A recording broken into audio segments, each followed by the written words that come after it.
आमा यो पटक त भोट घन्टीमै हाल्नु है। देश बदल्ने समय अहिले हो। हस् बाबु, तिम्रो कुरा म बुझ्छु। यो पटक म तिमीले भनेको जस्तै घन्टीमै भोट हाल्छु।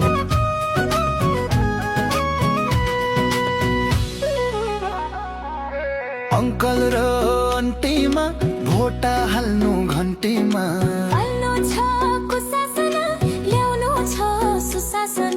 हाम्रो देशैमा हाम्रो नेपालमा रविलाई फसाउन गगन केपी लागे।